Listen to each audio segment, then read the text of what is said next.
then everyone knows that when you have separate bedrooms, like there's no sex happening and you're not happy. Like that's just what happens.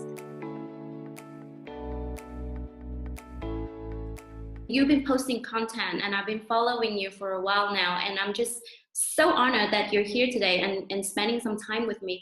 I'm just curious, like, if I really suck at networking and posting content in general, would I then be a really bad salesperson? What do you think a salesperson need to do if I really, really suck at networking?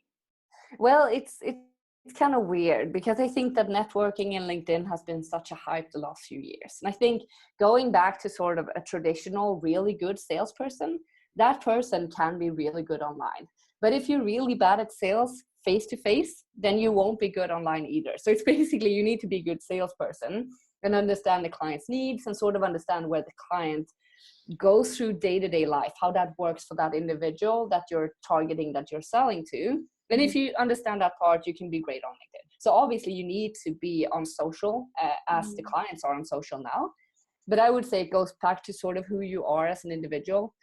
I feel that most salespeople view social as something that's a completely different world than what they are doing in everyday meetings with clients.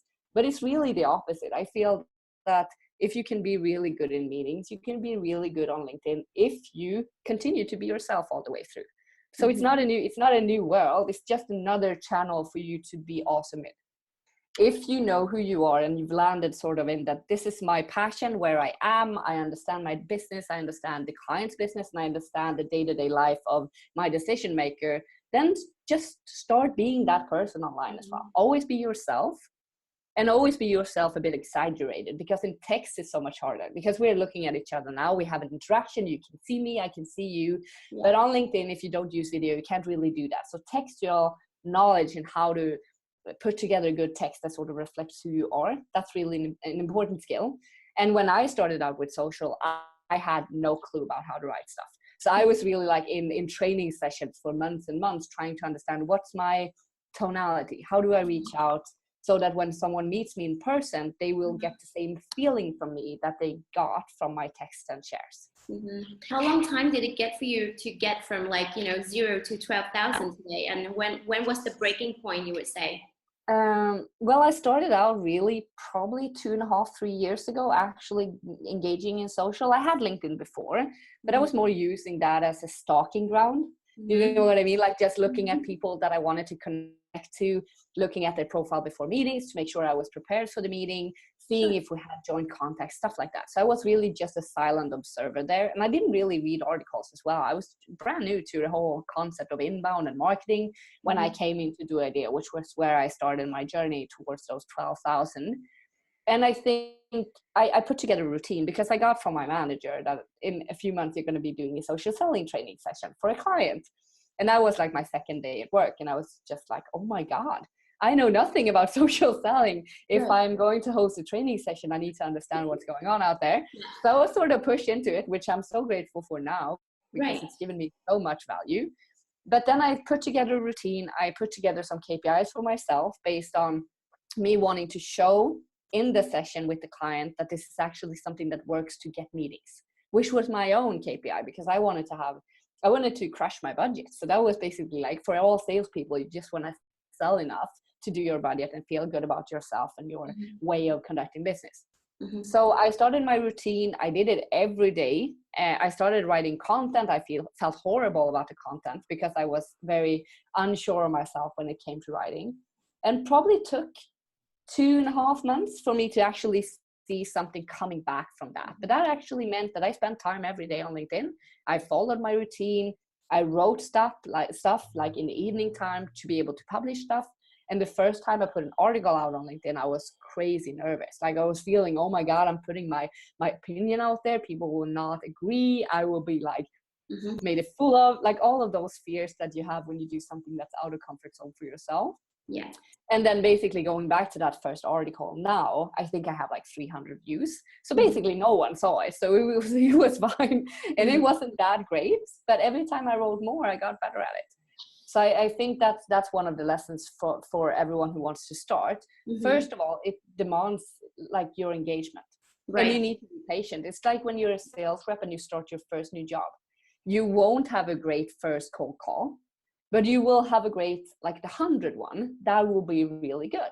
And it's the same with LinkedIn. It's going to take time. The reason why salespeople have like a starting probably 2 to 3 months is because it takes time to become good at something. And if you want to be really good at something, it takes hours and hours and hours, right? So the breaking point came 2.5 months ago, 2.5 months in, when I got a feedback from one of my readers, or whatever you want to call it, that she was really appreciating what I was putting out there. And that was a sense for me, like someone is reading this and getting value. And that's basically end game for me. That's what I want, because if they get value, they will come back to me when they need my help. So it works, but patience is like key to this.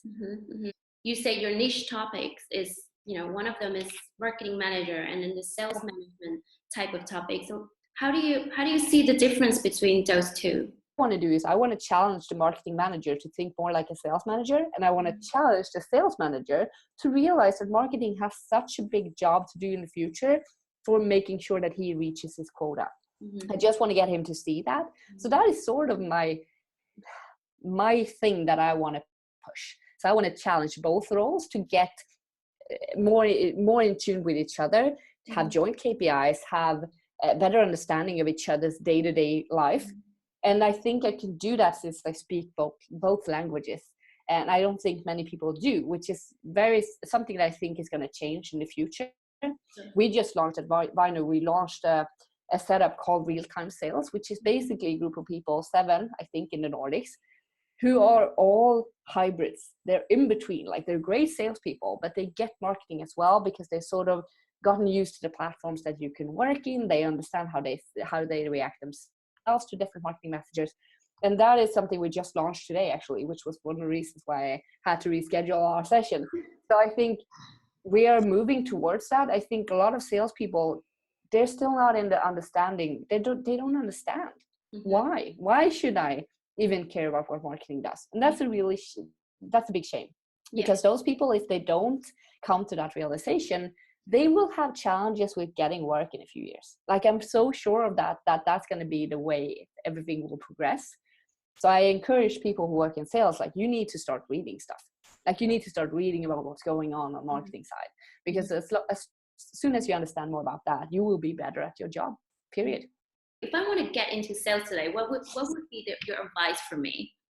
Well, first of all, I would sit down in like couples counseling with your sales manager. Like, just sitting down and just putting all the issues up on the table with someone who can intermediate. I know that when I started working at Idea, me and my marketing manager, we bickered a lot. Like, there was a lot of different communication that didn't work. We had arguments, and it actually ended up with us being in a conference room, sort of yelling at each other. And our CEO came in. He was just like, "What the hell are you doing?" You're like, "Kids, I need to sit you guys down and have couples counseling." So we did, and we had a lot of discussions regarding KPIs and what I wanted to achieve and what my targets were and how they were linked to my marketing manager's targets. So we sort of had a reboot, which is something that's often not happening at all. You're sort of just in your own corners, sort of bitching about how you're not doing your job. Like, it's not a good relationship. And everyone knows that when you have separate bedrooms, like, there's no sex happening and you're not happy. Like, that's just what happens. So let's try sharing a bedroom. Like, have the same office, sit together, like, have online meetings every week if you are not in the same like area that the other person is. Discuss and continue to discuss, how can I help you? That should be the topic on both sides. And also, another thing from marketing, please sit down with a sales rep for one day and just listen in on what that person is doing.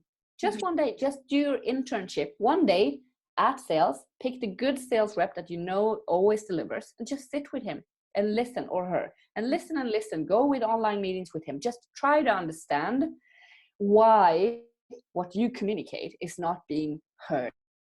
Because you will figure it out if you can hear that person speaking. You will realize that your tonality does not suit. So what can you do to change that? You can change your tonality, and you can sort of understand better how they are doing their everyday work. So that's just a tip. Shared bedrooms always make a happier couple, and just do your internship. Like, just sit down there, and they will appreciate it as well.